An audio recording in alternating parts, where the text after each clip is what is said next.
Yudas. Siapa yang paham itu? Barnabas. Pengikut Nabi Isa yang paling jeli dan cerdas. Dialah yang menuliskan kembali Injil yang benar, sehingga disebutlah Injil Barnabas, yang kemudian dituliskan kembali oleh Ashabul Kahfi. Siapa yang menulisnya? Ashabul Kahfi. Pimpinan Ashabul Kahfi, Maximilianus. Bapak Ibu yang dirahmati Allah, terungkap semua misteri ini kan? Semua fitnah sejak zaman Nabi Musa sampai Nabi Isa.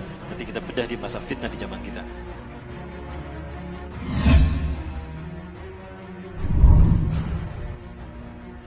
Dia Dajjal. Di zaman Nabi Isa berganti nama menjadi Yudas Iskariot. Nabi Isa lahir karena mukjizat Allah kan? Kalimatullah, disebutnya kalimatullah. Karena lahir karena kalimatullah. Beliau adalah proses kelahirannya sesuatu yang ajaib. Ini kudratullah dan keajaib, keagungan Allah. Lahir tanpa seorang ayah. Nabi Isa sejak kecil itu dipelihara oleh Nabi Zakaria. Karena Nabi Zakaria ini adalah kakeknya. Nabi Zakaria adalah pamannya Siti Maryam. Maka Nabi Isa ini adalah cucu Nabi Zakaria. Dan Nabi Zakaria saat itu melahirkan anak yang bernama Nabi Yahya. Itu hampir satu usia, satu angkatan dengan Nabi Isa. Kedua-duanya dibawa ke Baitul Maqdis, bumi Isra Mi'raj Rasulullah, di Al-Aqsa. Mendengar ceramah pendeta Sanhedrin. Pendeta Sanhedrin inilah pendeta yang memalsukan Taurat menjadi Talmud. Apa yang mereka lakukan? Yuharifunal kalima ammawadih. Dia menghapuskan satu ayat dari tempatnya. Summa yaktubunal kitaba biaidihim. Lalu dia menulis ayat dengan tangannya sendiri. Summa yakuluna hadza min indillah. Kemudian dia mengatakan ini datang dari Allah. Wa ma huwa min indillah. Padahal itu bukan dari Allah. Maka setiap kali mereka ceramah tentang inilah Bapak Ibu Taurat yang Allah turunkan pada kita, itu di Masjidil Aqsa, itu di Baitul Maqdis. Nabi Isa saat itu usianya baru 9 tahun. Nah, Nabi Isa dibawa sama Nabi Zakaria ke Baitul Maqdis, mendengarkan ceramahnya pendeta Sanhedrin tentang Taurat. Ketahuan sama Nabi Isa yang seusia ini. Loh kok Taurat kayak gitu? Itu bukan Taurat. Langsung Nabi Isa seusia dedek ini naik ke atas bangku. Langsung tolak pinggang. Wailun lakum in tahu an hadhil mushkilah. Celaka kalian, berhenti dari kebusukan kalian. Innakum tuharifunal kalima ammawadih. Kalian telah merubah satu ayat dari tempatnya. Itu ayat kalian sendiri yang ngarang. Taurat demi Allah, bukan demikian. Aku Isa bin Maryam, Nabi dan Rasul Allah. Allah mewahyukan kepadaku bukan hanya Injil tapi juga Taurat. Taurat yang kalian maksudkan harusnya begini, bla bla bla bla bla. Setiap kali ceramah pendeta Sanhedrin itu dibantah sama Nabi Isa. Setiap kali pendeta Sanhedrin ceramah, Nabi Isa membantahnya karena mereka membohongkan Taurat. Maka apa yang terjadi? Wah, itu para pendeta Sanhedrin kumpul tuh. Ini anak iki bocah, kalau dibiarin tekor kita. Ketahuan bohongnya kita kan? Jadi gimana? Bunuh dia. Kita ini pesuruh Tuhan, gak mungkin kita membunuh orang manusia. Apalagi dia Nabi dan Rasul. Gampang, bukan kita yang membunuhnya. Kan kita sudah terbiasa mengarang cerita. Bikin aja cerita. Cerita apa? Cerita Tuhan bingung. Pernah dengar doktrin Tuhan bingung? Dari sinilah lahirnya keyakinan agama Kristen hari ini. Dikarang cerita Tuhan bingung, disebarkan kepada manusia. Maka jadi agama sekarang. Kenapa Tuhan bingung? Bingung mikirin Nabi Adam. Udah jelas jangan dipetik di bawah pohon kayu. Dipetik sama Siti Hawa kan? Lalu dimakan. Tuhan marah saat itu. Tuhan murka. Ketika Tuhan akan menghukum Adam, aduh kasihan Adam. Adam itu manusia. Jangankan Adam, alam semesta aku sentil hancur. Apalagi Adam. Maka bingung Tuhan. Kok Tuhan bingung? Inilah jahatnya, inilah sesatnya mereka. Akhirnya Tuhan menemukan ide. Eureka, kata Tuhan. Aku ini kan Tuhan. Tuhan immortal, tidak mati. Kalau gitu aku saja yang dihukum. Bapak Ibu, saya sedang menceritakan satu mata ini. Dan ini Dajjal. Kita tahu pada akhirnya Samiri di zaman Nabi Musa Dajjal, dan di zaman Nabi Isa Dajjal berganti nama Yudas. Kenapa dia berganti nama? Untuk menyembunyikan identitasnya. Dan dia berganti-ganti kostum. Inilah Dajjal. Lalu kapan nanti Dajjal muncul? Saya sampaikan untuk masa kita ya Bapak Ibu sekalian. Hanya Allah yang tahu. Rasulullah memberikan ciri-cirinya. Nah, ciri-ciri itu yang akan kita bahas tuntas. Tuhan bingung tadi. Akhirnya gimana? Aku kan Tuhan, aku tidak mati. Kalau gitu aku saja yang menggantikan Adam, jangan Adam yang dihukum. Jibril, sini Jibril. Catat Jibril, bikin maklumat Tuhan. Baik Tuhan, Jibril buka laptop, ketik tuh maklumat Tuhan _2. Sampun Tuhan. Tulis Jibril, nomor 1, Tuhan menjelma menjadi manusia. Ilahul Mubasyar. Baik Tuhan, maklumat Tuhan _2. Nomor 1, Tuhan menjelma menjadi manusia. Saya siap membantah, menghujahkan ini. Jika ada orang-orang non-muslim, Kristen yang tersinggung, silakan berdebat dengan saya. Ini studi saya Bapak Ibu tentang Kristologi. Ya. Kemudian apa? Ketika Tuhan berpikir akan menjelma menjadi manusia, Tuhan bingung bagaimana turun ke bumi. Kalau turun begitu saja simsalabim, tring ada, manusia nggak akan percaya. Oh, berarti Tuhan harus menjelma menjadi manusia, lahir secara normal. Jibril, nomor 2 Jibril. Baik Tuhan, apa Tuhan? Tuhan lahir secara normal. Baik, maklumat nomor 2, Tuhan lahir secara normal. Bingung lagi Tuhan kalau Tuhan lahir secara normal. Lah siapa wanita yang layak melahirkan Tuhan? Jibril ngasih masukan sama Tuhan. Masya Allah, inilah jahatnya, sesatnya Sanhedrin. Ini mereka mengarang cerita ini. Tuhan, boleh saya interupsi ngasih masukan? Oh, apa itu Jibril? Gini Tuhan, Engkau pernah mengutus saya ke Bethlehem, ke Nazaret. Di Nazaret ada seorang wanita suci Tuhan. Dia belum pernah mengotori dirinya dan kesuciannya. Hidupnya hanya untuk ibadah kepadamu Tuhan. Siapa Jibril? Masa Tuhan tidak tahu? Nah ini sesatnya mereka kan. Apa kata Jibril? Maryam Tuhan, Maryam binti Imran. Dia wanita yang hidupnya suci hanya untuk beribadah padamu. Betulkah Jibril? Iya Tuhan. Aneh, Tuhan tidak tahu. Kurang update rupanya Tuhan dalam cerita ini. Maka apa kemudian kata Tuhan? Jibril, ihbit ilal ard kulli Maryam li'annani sa'anfuh min ruhi ilaiha. Jibril, turun kamu ke Maryam, sampaikan pada Maryam, kalau aku akan meniupkan sebagian ruhku ke dalam rahimnya. Maka Maryam pun hamil mengandung Yesus Kristus, melahirkan sang penebus dosa. Tuhan lahir menjelma menjadi manusia untuk menebus dosa Adam. Artinya menebus dosa manusia. Maka Tuhan harus mengorbankan dirinya demi dosa, menebus dosa manusia, agar bukan manusia yang dihukum. Inilah cinta kasih Tuhan. Betul tidak Bapak Ibu? Dari sini lahir doktrin agama ini kan? Allahu Akbar. Cerita ini pun dikarang, disebarkan kepada raja-raja Herodes, raja-raja Romawi. Yang terhasut saat itu adalah Herodes. Maka semuanya faham kalau Nabi Isa itu adalah Tuhan yang menjelma menjadi manusia. Makanya mereka mengatakan Innallaha Isa ibnu Maryam. Laqad kafara alladziina qalu Innallaha Isa ibnu Maryam. Surat Al-Maidah ya. Sungguh kafirlah orang yang mengatakan Allah itu Isa bin Maryam. Nah ini dari kalangan orang-orang ini, pendeta Sanhedrin yang di zaman Nabi Zakaria mereka memasukkan Taurat menjadi Talmud. Dan ini bujuk rayu siapa? Dajjal.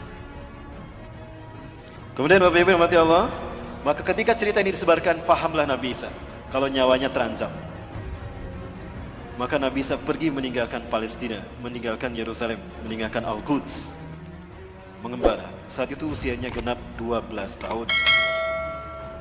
Mengembara Nabi Isa alaihissalam, ada satu kaum di mana kaum itu banyak yang buta sejak lahir, diobatin oleh Nabi Isa alaihissalam. Bismillahirrahmanirrahim. Diusap, sembuh. Masaha yamsahu masihan wa mashatan. Mashan wa mashatan. Diusap, mengusap itu masaha. Maka orang yang mengusap disebut masihun al-masih. Man anta? Kaifa tastati an tusli hadal ain? Siapa Anda? Bagaimana Anda bisa menyembuhkan kedua mata saya ini? Aina ya? Apa kata beliau? Aku Isa bin Maryam, aku Nabi dan Rasulullah. Berimanlah kepadaku. Engkau Nabi dan Rasulullah? Iya. Allah telah mengutusku menjadi Nabi dan Rasul bagi kalian. Dijelaskan dakwah Nabi Isa, berimanlah mereka. Salah satu dari mereka yang beriman bernama Barnabas. Mengembara lagi. Ketika mengembara lagi ada pula kemudian ada yang beriman lagi. Di antara mereka ada yang penyakit sopak belang, diusap oleh Nabi Isa. Bismillah, dengan kodrat Allah, dengan izin Allah sembuh tuh. Bismillahirrahmanirrahim. Masaha yamsahu, diusap, sembuh.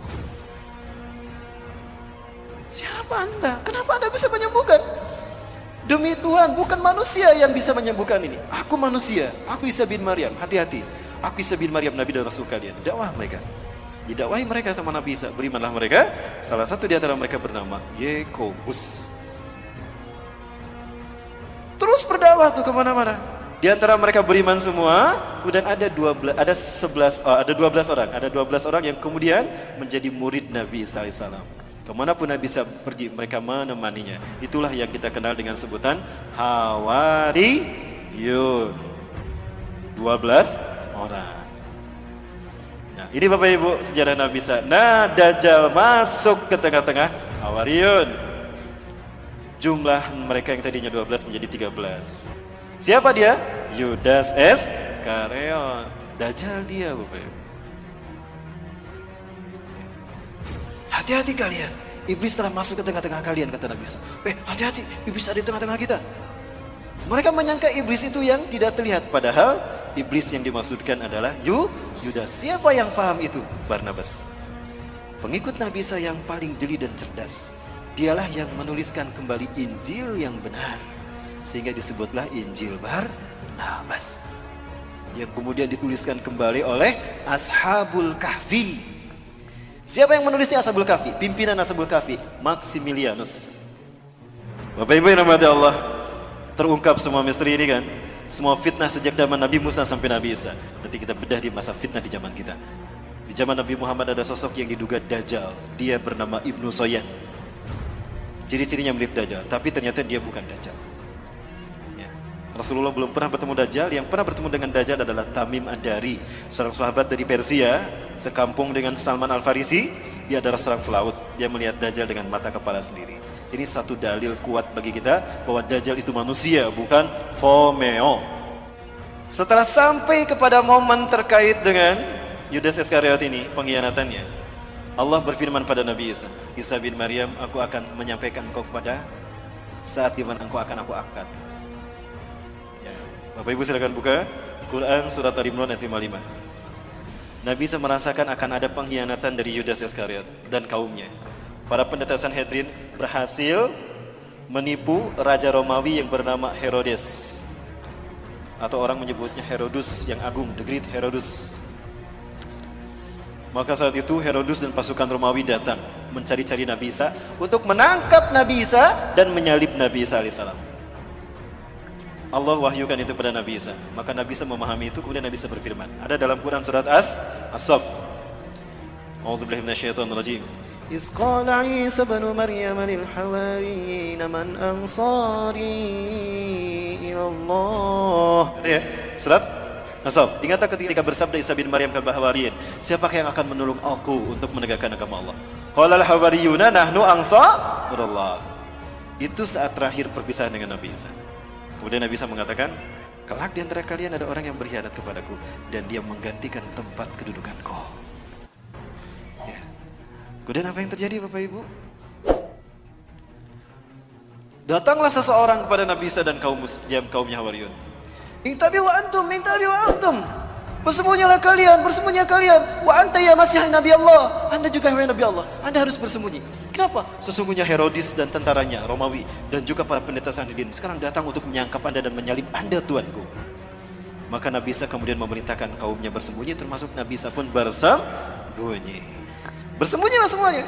Nah, Herodes bilang, aku tahu kalian bersembunyi di sekitar sini. Begini saja, kata Herodes, aku tawarkan dengan bijaksana. Siapa di antara kalian yang mau memberitahukan di mana Al-Masih bersembunyi? Aku tidak akan menangkap kalian. Yang aku butuhkan Al-Masih. Siapa di antara kalian yang mau memberitahukan kepadaku di mana Al-Masih bersembunyi? Aku akan berikan dia sepertiga harta kerajaan Pontius Pilatus atau harta kerajaan Herodes, dan aku akan mengangkatnya sebagai patih kerajaanku. Yudas Iskariot, Dajjal. Aku butuh kekuasaan untuk mempengaruhi manusia, dan aku butuh harta untuk keliling dunia. Kalau gitu aku saja yang memberitakan. Pucuk dia cinta ulam tiba, kata dia. Keluarlah dia berbicara kepada Herodes, ya. Berbicara kepada siapa? Herodes, raja Romawi. Aku tahu di mana Al-Masih bersembunyi. Ikuti aku. Ketika dia akan masuk ke tempat Nabi Isa bersembunyi, di situ Allah berfirman kepada Nabi Isa. Quran surat Ali Imran ayat 55. Iz qala Allahu ya Isa. Iz qala, ingatlah ketika berfirman. Ingatlah Muhammad qala ketika berfirman. Siapa? Allah. Ya Isa, hai Isa, ini mutawaffika. Kalimat mutawaffika, wafat itu bukan berarti mati. Sesungguhnya aku akan mewafatkan kau. Itu artinya bukan mematikan kau. Wafat tidak selamanya artinya mati. Di dalam surat Al-An'am ayat ke-60 Allah berfirman, a'udzubillahi minasyaitonir rajim. Wa huwal ladzi yatawaffakum bilail wa ya'lamu ma jarahtum fin nahar. Dialah Allah yang telah menidurkan engkau di waktu malam dan Allah mengetahui apa yang kalian lakukan di waktu siang. Artinya wafat ini bisa berarti tidur. Berarti Nabi Isa kalimat ini mutawaffika, sesungguhnya aku akan menidurkan engkau Isa. Jadi Nabi Isa ditidurkan, tidak dimatikan. Wa rafuka ilayya, dan aku akan mengangkatmu ke sisiku. Artinya Nabi Isa diangkat dengan fisiknya. Wa mutahhiruka minal ladzina kafaru, dan aku akan membersihkan namamu dari orang-orang kafir. Yang bergelar Al-Masih itu bukan Dajjal, tapi Nabi Isa alaihi salam. Allah tunjukkan nanti, makanya Allah turunkan siapa sesungguhnya yang bergelar Al-Masih dan siapa sebetulnya menebar fitnah atas nama Isa bin Maryam. Maka Nabi Isa diturunkan untuk membunuh Dajjal. Di mana Nabi Isa akan membunuh Dajjal? Di Aleppo, Suriah, Damaskus. Di Masjid Umawi, masjid yang bermenara putih. Saat itu kaum muslimin akan melaksanakan salat subuh berjamaah. Ketika itu qomat sudah dikumandangkan. Wa imamukum al-Mahdi, imam kalian al-Mahdi, kata Rasulullah. Ini ada dalam Syarah Sahih Muslim, Syarah Syekh An-Nawawi. Kata Imam Mahdi, "Stawu subuhakum tarasuata dulu. Luruskan, dapatkan saf kalian." Ketika sedang meluruskan saf, maka fanazala Isa bin Maryam. Turunlah Isa bin Maryam. Memegang sayap dua malaikat ala janahain malakain. Apabila melihat ke bawah berjatuhan air tanda beliau telah berwudu. Apabila melihat ke atas beliau menjatuhkan sesuatu mirip mutiara. Kemudian maka ketika Yudas masuk, Nabi Isa ada tidak di sini? Tidak ada, karena Nabi Isa sudah diangkat Allah ke langit. Maka ketika Yudas masuk, ditemukan gak Nabi Isa? Tidak ada. Nah, ketika dia di dalam, dia mengalami apa yang Allah bahas dalam Quran surat An-Nisa ayat 157. Wa qalihim inna qatalnal masih Isa ibn Maryam Rasulullah. Wa ma qataluhu wa ma salabuhu. Ya. Mereka tidak membunuhnya, kata Allah. Berarti mati tidak? Tidak kan, tidak dibunuh. Wa ma salabuhu, dan tidak pula menyalibnya. Berarti siapa yang disalib? Yudas Iskariot. Bapak Ibu, kalau di dalam salibnya Katolik itu biasanya ada tulisan INRI. Ada yang mualaf di sini? Ya, ada tulisan INRI. Ini pakai huruf ya. Kalau ditanyakan pada orang-orang non muslim itu, apa arti kata INRI? Saya pernah melakukan. Bertanya kepada seseorang yang mualaf, saya punya jamaah, sahabat, dia sudah masuk Islam. Ketika itu saya tanya, antum tahu apa arti kata INRI? Oh, itu singkatan Yesus orang Nazaret, Raja Yahudi. Oh, bukan. INRI itu artinya bukan itu, tapi INRI itu artinya penjelmaan. Ketika Yudas masuk ke dalam, Nabi Isa sudah tidak ada. Pelongo-pelongo dia, loh, kemana Isa? Tadi di sini. Disitulah Allah merubah wajah dan tubuhnya. Allah merubah Yudas Iskariot menjadi Isa bin Maryam. Mereka tidak membunuh Isa bin Maryam dan tidak punya menyalibnya, tetapi mereka diserupakan. Tetapi dia diserupakan oleh Allah untuk Isa bin Maryam. Ya. Maka Yudas dirubah menjadi Nabi Isa. Maka ketika Yudas keluar, siapa yang ditangkap oleh Herodes? Si Yudas. Loh, kok aku yang ditangkap? Lastu Isa, anak Yudas ada di adul kumilai. Kok aku yang ditangkap? Aku bukan Isa, aku Yudas yang menunjukkan kamu tadi. Terus meneng baik, wah Isa kok. Lewat jalur wajah Isa. Suaramu itu suara Isa tuh. Lah, kok aku yang disalib? Ditangkaplah dia, kemudian dia disalib. Ketika disalib, ditidurkan di paku kaki dan tangannya. Dia melihat Nabi Isa diangkat ke langit. Ini bukti kalau Nabi Isa diangkat dengan fisiknya. Maka dia berkata, Eli Eli lama sabakhtani, ada dalam Bible. Tuhanku, Tuhanku, Tuhanku, Tuhanku, kenapa kau tinggalkan aku? Eli itu bahasa Ibrani itu Tuhan. Ya, Eli itu apa artinya? Tuhan. Itu di bahasa Ibrani, di Romawi sana. Nah, jadi siapa yang disalib? Nabi Isa apa Yudas? Yudas Iskariot. Nah, paham Barnabas apa yang dikatakan oleh Nabi Isa? Kelak di antara kalian ada orang yang berkhianat kepadaku. Dia menggantikan tempat kedudukanku. Ya? Di mana? Dia berkhianat karena memberitahukan di mana Nabi Isa bersembunyi kan, dan menggantikan Nabi Isa di tiang salib. Barnabas yakin dia Dajjal. Dia ingin membuktikan kalau dia Dajjal atau bukan. Diam-diam setelah 3 hari 3 malam, malam hari tanpa ada yang tahu, Barnabas menggali kuburannya Yudas. Sebelum digali, Allah kembalikan wajahnya menjadi wajah Yudas kembali dari wajah Nabi Isa. Pergantian wajah ini mengakibatkan adanya pancaran cahaya yang nempel di kain kafan. Maka lihat wajah-wajah Yesus seluruh dunia. Sama kan? Itu dari sumbernya dari kain kafan. Wajah Nabi Isa dikembalikan kepada wajah Yudas, itu menembakkan ke kain kafan, ya. Maka darahnya itu nempel di kain kafan. Ya. The sword from Turin. Sampai sekarang masih ada kain kafannya, saya pernah melihat itu. Sekarang ada di Italia. Ya, di Turin, Italia. Itulah kenapa wajah Yesus seluruh dunia sama. Ya. Ketika digali, apa yang terjadi? Masih hidup. Sebelum dikubur, saya ingin menyampaikan sesuatu terkait dengan Dajjal. Kalau Yudas ini adalah Dajjal. Kenapa saya meyakini kalau Yudas Iskariot adalah Dajjal? Hadis Rasulullah SAW. Tidaklah Allah mengutus seorang nabi pun sejak Allah menciptakan langit dan bumi, menciptakan Adam sampai hari kiamat, melainkan ada satu fitnah yang terburuk, fitnah Dajjal.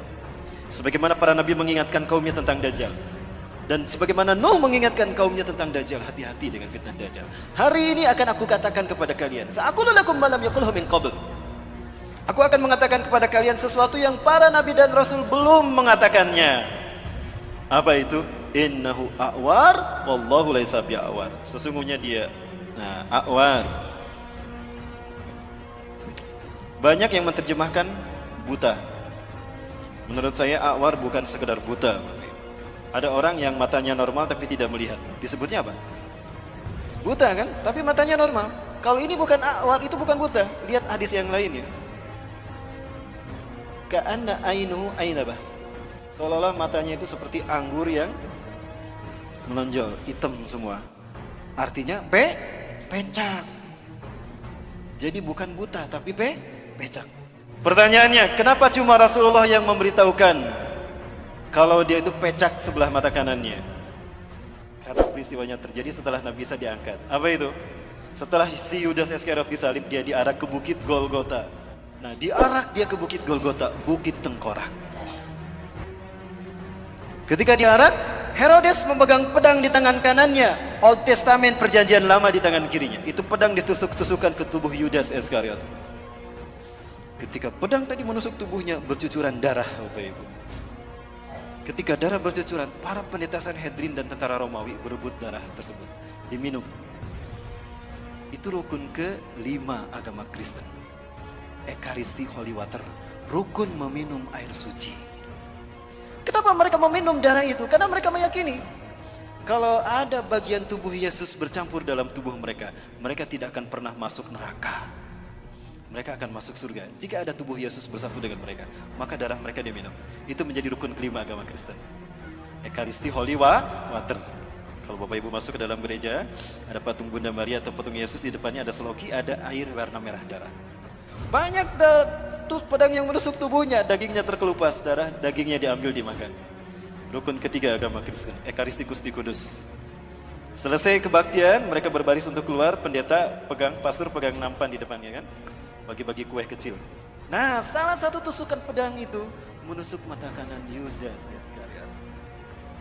Inilah yang Rasulullah katakan, hari ini aku akan beritakan pada kalian sesuatu tentang Dajjal yang para nabi belum memberitahukannya. Dia itu pecak sebelah mata kanannya, dan Allah tidak pecak.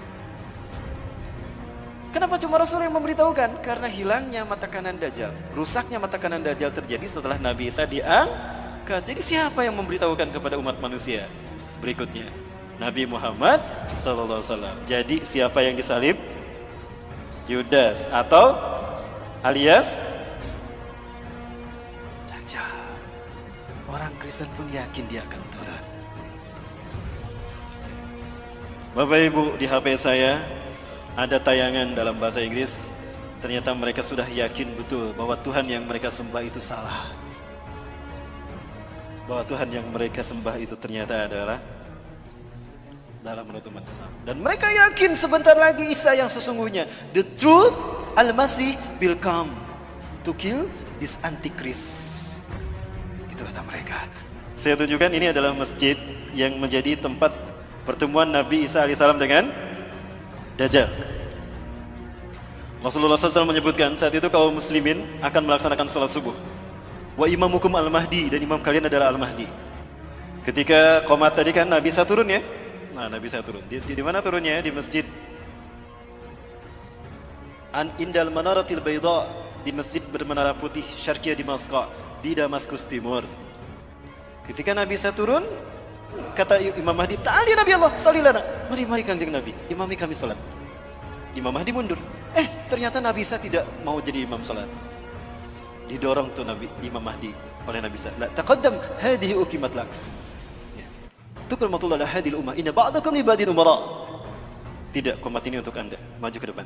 Andalah imam mereka. Karena sebagian dari kalian ada pemimpin sebagian lain. Inilah kemuliaan Allah berikan pada umat ini. Allahu Akbar. Nabi Isa salat di belakang Imam Mahdi. Apakah Imam Mahdi lebih mulia dari Nabi Isa? Tidak. Pelajari Quran surat Ali Imran 81-82. Itu jawaban kenapa Nabi Isa tidak mau menjadi imam salat. Selesai melaksanakan salat berjamaah subuh, imamnya Imam Mahdi, apa kata Nabi Isa? Iftahil bab, buka pintu masjid itu. Ketika dibuka pintu masjid ini, ternyata tampaklah Dajjal dengan 70.000 Yahudi Isfahan, dari lembah Isfahan, Iran. Inilah kenapa Iran menjadi Syiah, karena Syiah ciptaan Dajjal. Begitu dibukakan, kaget Dajjal ketika ada Nabi Isa di dalam. Aduh, malaikat mautku sudah datang. Merinding dia, kata Rasulullah. Mencair dia seperti garam yang terkena air. Rasulullah menyebutkan, harumnya tubuh Nabi Isa tercium sampai sejauh mata memandang. Dan jika orang yahusumul kafirun matu baktatan. Jika orang kafir mencium bau harumnya Nabi Isa, tubuhnya maka mati seketika. Itu barisan depannya mati semua, plak, mati. Sisanya mereka lari tunggang langgang. Dajjal sendiri itu merinding dia. Lari dari Aleppo, lari ke Israel, Bapak Ibu. Cepat dia larinya. Begitu lari ke barat ada Nabi Isa. Aduh, ada Nabi Isa. Lari ke timur ada Nabi Isa. Lari ke utara ada Nabi Isa. Dia bingung melarikan diri kemana. Saking takutnya dia, mencair tubuhnya. Artinya deras mengalir keringatnya. Maka di pintu ludlah Nabi Isa menemukan Yudas Iskariot alias Dajjal. Di pintu Lut, kata Rasulullah dalam hadis riwayat Imam At-Tirmidzi, Dajjal terdampar, tidak bisa melarikan diri. Dibunuhlah oleh Nabi Isa alaihissalam. Ya, kemudian di pintu Lut lah dia terdampar. Di mana pintu Lut itu? Pintu Lut adalah tempat di mana Dajjal dibunuh Nabi Isa. Ini kata Rasulullah di dalam hadis riwayat Imam Al-Hakim dalam kitab Al-Mustadraknya. Isa bin Maryam akan membunuh Dajjal di gerbang Lut. Yaqtulu Isa bin Maryam ad-Dajjal bi Babiludin. Ya, hadis riwayat Imam At-Tirmidzi dalam kitab Mustadrak juz ke-4 ayat 105. Seperti apa pintu Lut di mana Nabi Isa membunuh Dajjal? Ini dia. Inilah pintu Lutnya. Subhanallah. Di Lut itu sekarang 13 mil timur Tel Aviv. Bapak Ibu kalau umroh plus Aqsa, saya biasa membawa jamaah ke Tel Aviv. Tapi kita tidak bisa masuk ke dalam karena ada pangkalan militer Angkatan Udara Israel. Bapak Ibu rahmatullah, pertanyaannya, kapan itu terjadi? Baik, kapan itu terjadi Bapak Ibu? Mau kita bahas angkanya? Kita hitung angkanya. Kapan Dajjal muncul kata Rasulullah? Baik, kita bahas dulu angkanya Bapak Ibu. Ini hadis Rasulullah. Sayati Dajjal ilal Madinah wa yattabi'unahu sab'una alaf al-yahud min wadi Isfahan ala jabhatil farsh. Dajjal akan datang diikuti oleh 70.000 orang Yahudi dari lembah Isfahan Iran menggunakan jubah Persia. Saat itu Dajjal akan memasuki Madinah. Baik, selesai. Dajjal akan tiba memasuki Madinah wa huwa mani'un min duhuliya, tapi dia terlarang memasuki Madinah. Kenapa? Li'anna likulli babin bawabati Madinah lahu malakan. Karena di dalam Madinah setiap pintu gerbang Madinah itu dijaga oleh 2 malaikat. Ala sihamihim, dengan panah mereka masing-masing. Dengan panah mereka masing-masing. Satu langkah Dajjal masuk ke Madinah, dipanah, mati dia. Maka fayamkusu kharijal Madinah. Dajjal takut dibunuh, maka dia tinggal di luar Madinah. Kemudian dia naik ke sebuah bukit yang bergaram tadi kata Rasulullah. Bapak Ibu kalau ke Madinah biasa diajak jalan-jalan ke Masjid Qiblatain. Gitu ya? Nah, di belakang Masjid Qiblatain itulah bukit yang akan dinaiki Dajjal. Ini bukitnya nih. Inilah gunung yang akan dinaiki Dajjal. Inna Dajjal sayas'adul jabala, summa yatawajjah ila jihatil Madinah, summa yaqulu liman tabi'ah. Dajjal akan naik ke bukit yang bergaram, kata Rasulullah. Lalu dia mengarahkan badannya, wajahnya ke arah masjid, ke arah Madinah. Lalu dia berkata, "Ara'aitum dalikal kisral abyad?" Apakah kalian melihat istana putih itu? Dalika Masjidu Ahmad. Apakah kalian melihat istana putih itu? Itu adalah masjidnya Ahmad. Artinya apa? Ketika Dajjal datang, Masjid Nabawi terlihat putih seperti istana. Pertanyaannya, hari ini Masjid Nabawi berwarna apa? Lihat aja ini kan Masjid Nabawi nih. Warnanya apa? Putih. Nih Masjid Nabawi di siang hari. Apa warnanya? Dan ini di malam hari. Apa warnanya? Seperti inilah Masjid Nabawi ketika Dajjal melihatnya. Artinya Dajjal muncul di zaman siapa? Zaman kita kan? Baik, yang kedua. Sayati al-Masjid Dajjal wa huwa mani'un min dukhulil Madinah wa laha sab'atu abwab. Dajjal akan datang ke Madinah. Saat itu Madinah punya 7 pintu gerbang, yang setiap gerbangnya dijaga dua malaikat dengan panah mereka. Pertanyaannya, hari ini Madinah berapa pintu gerbangnya? Kata Rasulullah, kalau pintu gerbang Madinah sudah ada 7, itu hari di mana Dajjal akan datang. Pinten bu? Sudah 7. Hari ini Madinah sudah punya 7 pintu gerbang. Jadi Dajjal muncul di zaman siapa? Baik Bapak Ibu. Peristiwa tadi, sholat berjamaah subuh, lalu Nabi Isa turun dan Dajjal Allah pertemukan dengan Nabi Isa. Lalu Nabi Isa membunuh Dajjal. Di pintu Lut tadi Nabi Isa membunuh Dajjal. Kamu yang menuduh saya Tuhan, terus cabut lagi. Padahal kamu adalah makhluk terkutuk. Terus, gitu Dajjal. Menyakitkan sekali. Begitu dahsyat, hebat dan kuatnya Nabi Isa membunuh Dajjal. Sampai darahnya terciprat pada pasukan. Kapan itu terjadi? Baik, kita hitung ya. Hanya Allah yang tahu, tapi Rasulullah memberikan kisi-kisi pada kita. 100 tahun sekali Allah akan membangkitkan seorang mujadid reformis. Bukan Nabi, bukan Rasul, tapi mujadid yang tugasnya satu, membersihkan Islam dari ajaran sesat. Islam bersih sebagaimana Rasulullah dan para sahabat dulu. Kemudian Imam Mahdi ini, mujadid ini akan membuat Islam memimpin dunia. Seluruh dunia akan dipimpin oleh Islam. Itu 100 tahun sekali terjadinya setelah Rasulullah wafat. Pertanyaannya, abad kejayaan Islam sebelum kita siapa? Turki Utsmani. Turki Utsmani berakhir di tahun berapa? 1924. Baik, andaikan ini abad kejayaan Islam sebelum kita. Sepakat ini abad kejayaan Islam sebelum kita? Tambah 100, berapa? Berapa?